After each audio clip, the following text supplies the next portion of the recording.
Next up, Legend Status, a very interesting team that made a lot of waves at Anaheim.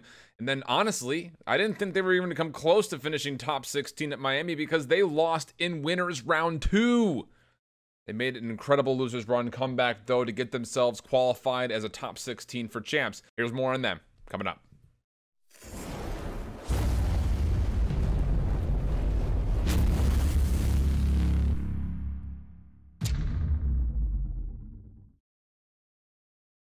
COD fans, welcome back. I'm feeling very flowery again. You're going to see a lot of this shirt, I think. I just know I'm going to be pumping out. Right now, I'm recording this at like 11:30 at night. We're going to pump out a ton of these videos, so you're probably going to see a lot of this shirt. Hopefully, you guys like it. Now, going forward, Legend Status. That's what we're talking about. That's what we're here to mention. This is a squad that, again, was very surprising when they were at Anaheim. A team that I honestly was scrambling when I was there to try to figure out more information. Who are these guys? Where are they from? Who's on their roster? What are they doing? And, well, they kind of had similar effects being met with when they were at Miami. Again, like I mentioned in the intro, they lost in winners round 2 to Nemesis at 2-0 scoreline. Looked like the run for Legend Status was going to be over. Then they put together a miraculous performance in the losers bracket to get qualified before they would finally lose out. So again, let's take a look at the pool that these guys are in to start things off, as they'll be dealing with Team Reciprocity, Team Envy, and Sage Esports in Pool D. A very interesting and honestly could be a deceivingly difficult pool, simply due to the fact that Envy we anticipate being better than what we've been able to see not only at Anaheim, but after their performance at Miami and their cross-divisional. They're getting better, and I think they're going to continue to be on that same page. Reciprocity, obviously we know about them. 4th place finish, really absolutely insane squad. And Sage Esports, a lot riding behind them as they're making a pretty strong push through the open bracket and being a major consideration for a contender to surprise teams in the CWL. So Legend Status, the work is 100% cut out for them. You take a look at their just general history as we go through here. You're going to be dealing with Fancho, can't wait to hear that name on broadcast. Ryza, Phenom, who I had the pleasure of talking with and just did a brief interview with him. Pure and Fatal is the name of this squad. And again, the first time they had actually played together, this was the same squad that participated at CWL Anaheim when they finished top 12. But you go back and start at the very beginning at the PLQ. 4 of the 5 players did participate. Not really anything worth mentioning. A number of those teams aren't even in existence anymore. And then you get to Fort Worth, where Fancho is able to finish top 24 with Decimate, and top 48 is Phenom, and he talks about his experience at Fort Worth there. London, none of the players made the trip, and then they got together for Anaheim, top 12 finish, continue on to Miami, top 16 finish. And honestly, again, like we mentioned, this was a kind of scary run for these guys, as they were once again knocked out by Nemesis in round 2 of the the winners bracket. It's early. It's super, super early. They would go through the losers bracket though, and after a handful of, again, this is losers round 3, I believe. Losers round 2 was the first game they met in the losers bracket. It was a 2-0 there, but then it was a game 3 in losers round 3. So that very well could have been the end of their run right there. They were able to find a 2-0 in losers round 4, and then they would find another 2-0 in losers round 5. Come to qualify. It's them or Vanity, one of those two teams, not the Vanity that's currently in. This is the previous Vanity squad. They win it 3-1. Then they get to losers round 7, and that's where the round is ended at a 3-1 loss to Sage Esports. But they were able to go through the losers bracket and win 5 games in a row. That's more than some of the teams in total played at CWL Miami. So a heck of a bracket to push them through. And again, they dodged a number of bullets. I'm looking at losers round 5 in specific. Giants was in losers round 5. Jay Farrell was in losers round 5. Mind Freak, the Friesen clan that's got Negs and gang. They got pretty lucky that they had the bracket that they did. Then they were able to beat Vanity, and around that also included In Control, Elite Esports, Owlfire, the team that ended up putting down Mind Freak. Sage was in that bracket as well, so was Hybrid. Again, I'm not going to say that they were lucky to be here, but you definitely have to be feeling a little bit fortunate, I think, if you're Legend Status, to have the chance to be qualified. And now it just comes down to, can you do enough work to make any waves at CWL World Championships? Again, a 12-7 map record for these guys, and they're in a pool where, I hit this at one point in time during the Sage Esports interview, but I mean it when I say that this is a pool that could be decided by the control.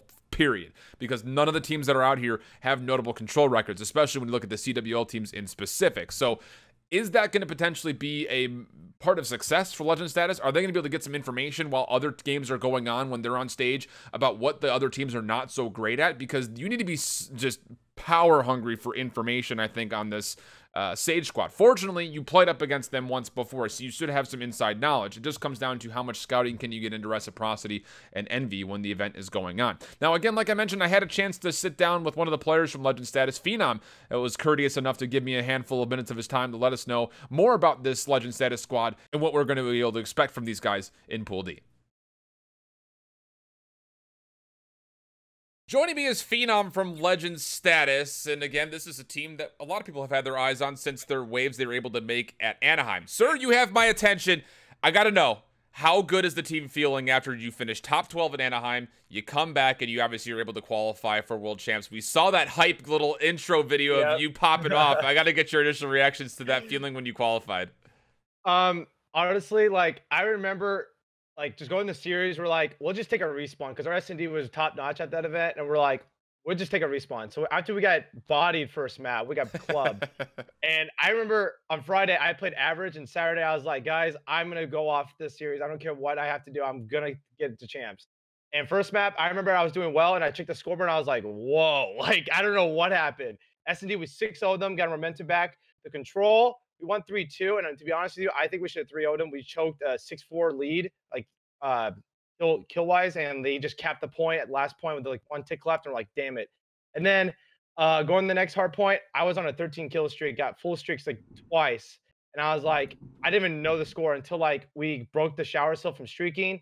And right when I got to that point, it was like 248 to 250, and it was 249. I just got up. I was like, we won. And like the surreal feeling of accomplishing that is like, I don't know what, if like, it's so hard to explain. Just getting hyped like that, I don't know. It's just so much emotion, pretty much, and passion going through that, to be honest with you. All of it was definitely well received on camera. And again, that was actually versus Vanity, the previous Vanity squad, not the one that's currently been picked up. But speaking of teams, you guys are in Pool D, which consists of yourselves, obviously, but with Reciprocity, Team Envy, and interestingly enough, the team that ended up knocking you guys out in Sage. So kind of take me through your reactions when you heard about the pool draw.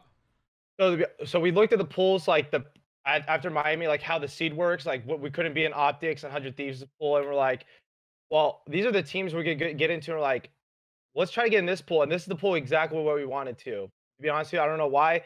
We felt like the teams that we're playing, we feel like we have the best chance. No disrespect to them, we feel like every team at champs is going to be competitive. Like I feel like, but we just we saw the pools. We're like, let's try to get in this pool. Even though Sage beat us, we took the S&D. The respawn, the first map wasn't really. No, the fourth map wasn't really close, but the first hard point was like 250 to 210, and then the control was like, I think we got 3-1, but each round we felt like we could have won.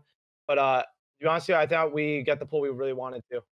And now, when you talk about not only Sage, but, you know, Team Envy has come through a handful of struggles, and I'm sure there's a little bit of weight when it comes to looking at, okay, these guys haven't played super well at not only Anaheim, obviously, but also they didn't really showcase themselves all that well at Miami. When it comes to preparing for a team that is so loaded roster-wise, just by names alone, and then, of course, Reciprocity, which for a lot of people I feel like are still, like, hiding under the sheet as far as, like, hey, 100%. They're a top 4 team, but, like, how? How do you go to, like, prepare for squads like that in the CWL? To be honest with you, we're just trying to get the best practice as possible, and we just go into series like, hey, you know what? Like, there's no pressure on us. Like, we're just the AM team trying to just do everything we can. And like, we put in our minds, like, at the end of the day, it is a video game. So like, we just like, screw the money. We just focus on the series, just take it map by map. Like, we just know our S&D is really good. We practice it a lot. Like every night, we play wagers like every night, like as a team. And we were just going to series, like I said, we just like, you know what? If we win, we win. We lose, we lose. We just can't just like put so much pressure on us. We just got to play our game pretty much at that point.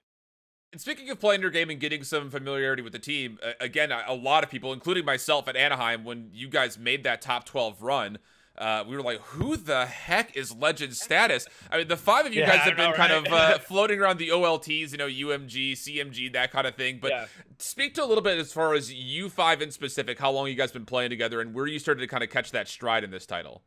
Okay, so after Dallas, I was teaming with Kratos and Suspector, the Halo Pros. They came over to COD, and I was teaming with them. And after the event, we got a disappointing top 48 finish, and we're like, I was like, I've been playing the game for a long time, or Call of Duty, for like since probably BO3 end of AW. Sure. And I've been since in World War II, I was beating good teams. I was beating Profizi, Phantoms, BZ, Nova, Mayhem, and those type of players like consistently every event, but nobody knew who I was. So I was like, you know what? At this point in my career, I just need to get my name out there. I don't care if I beat a good team or don't beat a good team. I just need to get my name out there. So after Dallas, I hit up Foncho, and it was me, Foncho, Pure, Magic, and a guy named Tuz. And we were playing, and then at first we were doing okay, and it wasn't good. So we dropped Tuz because of his attitude. He was kind of like a rager. We're like, we can't have that on the team. So after that, we picked up Ryza, and at first we were doing okay, and then out of the blue they dropped me, and I was like, okay, well, whatever. And then the second to the last 2K or 1K or whatever, they placed bad. I placed bad. So they picked me up again, and we teamed for about like 3 weeks, and we didn't get any better. So this is crazy. I got dropped again with Magic. And then it was Foncho, Pure, Ryza picking up Fatal, which is our main AR now, and a guy named Kit, which was like his best friend. And Fatal didn't know me, and Kit was like his duo, right? So he wanted to team with them. And the other three were like, well, we like you, like Phil, but my name's Phil, but they're like, we like you, Phil, but we want the new main AR and the new player too. So it's like, okay. Then 2 days go by, and Fonch was like, guys, we got to pick up Phil again. And then he dropped Kit and picked me up. Oh, so God. I got picked up 3 times, which is crazy. And going to Anaheim, Pure had a lot of IRL stuff. Like, he doesn't live with his parents, and he was still in high school, and he was trying to find a home. So practice was brutal. Like, for one time, we didn't practice for like 3 days straight. Like, we're practicing 2-3 times a week. And me, Fatal, Ryza, and Foncho were just playing wagers every night to get our S&D good, at least 4 of us. So at the event, we know what we're doing on the map. And going to Anaheim, we're just like, we'll just play. We'll just play. Like, honestly, if we get a good placement, get a good placement. And going to Sage, we got destroyed in the hard point. And for some reason, S&D, we felt like they were trolling us. And I was like, why? Like, it's a winners round 4 match. I don't know why they would be trolling. And I think we 6-1 them. And then the control, the seaside, I went off that map. I remember like getting full streaks twice, and I ended up the map like 30-12. And that's what happened pretty much. Like, all individually, we were talented. Like Foncho, he plays top 20s multiple times. Ryza, he's shown himself on land, like playing against good teams, not beating them, but like that wise, like he's been handing up against the best. Personally, me, I've beaten good teams, just nobody knew me because I'm quiet. I just play the game. I just do my thing, right? And Fatal, he just turned 18, and he's really good. And then Pure, I believe he had good placements in AW. And same thing with Ryza, like he's shown like you can pan with the good AM team, you know. But pretty much that's how what happened pretty much. Wild ride, I think, for maybe some of you than more than others, but regardless, you're there. I just want to get one more hot take from you. What do you think is going to be running through your veins or your mind when it comes to seeing that World Championship stage? It's not going to be the passion pit. It's not going to be the open bracket where you've got computers surrounding you. It's going to be one major stage. What's going to be running through your mind when you get a chance to jump on it? This will be the first event where both my parents go every event with me, but they don't actually go to the event. They just stay in the area. Okay. So this will be the first. This will be the first time they'll be going to the event and actually watching me. And my best friend's coming in from like high school, middle school. Then I heard I don't know about my other family, but my other family is supposed to go too. So it's gonna be a while just to actually them watch me and to actually see like, holy crap, this is like how esports is, you know, like a lot of people don't know about it still. I feel like in the upcoming years, it's going to get bigger and bigger. And I'm excited for them to watch me play, to be honest with you. Well, we're all excited to watch you guys play. I'll say that, at least from my point of view, on the opposite side of the computer monitor for now. But Phenom, thank you so much for joining me. A huge pleasure having you on. It's been a pleasure to meet you and get a kind of a hot take as far as what we're to expect from LGND Status. No problem. Thank you. Again, massive shout outs to Phenom. Thank you so much for joining me, man. If you're watching this back, I really do appreciate it. An awesome interview. Again, I'm really excited to see what this team has to offer. I don't just say that with false idols. I really am interested to see how far this team can go. I think there's a lot of potential with these 5 players as a whole. Individually, I'll be honest, I'm not 100% sold on these players as an individual, as far as, you know, if you compare them to other players in their pool. However, this team currently has something going for them in a lot of of experience dating back to just before Anaheim. So hopefully that cohesion is getting to a level where they're really kind of superseding even their own expectations and they can make a possible run. Again, as far as this pool goes, though, I am a little bit, I'll be honest, I'm not really all that hopeful about it. It's a tough pool. Reciprocity, I think, is locked on the number 1 spot. It's going to be, I think, between Team Envy and Sage for the number 2, but I would not be surprised to see Legend Status make a move and potentially finish 3rd, or if they find some good favor and they do end up taking down a couple of key matchups, maybe if they're able to beat Envy and Sage, then obviously they're sitting in a good spot to potentially surprise. I think there is surprise potential with this team, but again, the fact that I have to sit here and say surprise means that my expectations, generally speaking, are not all that high for them to get out of the pool. I do think they can beat teams here. This is not a team that I don't think is going to go 0-3 in the pool. So very excited to see these guys play again. Big shout outs to Phenom and Legend Status for setting up that interview with us. Hopefully you guys are enjoying the content. And again, we'll just keep rolling them out. So hopefully you guys will be in the next one. And until then, hope you keep holding it down. Later. Bye-bye.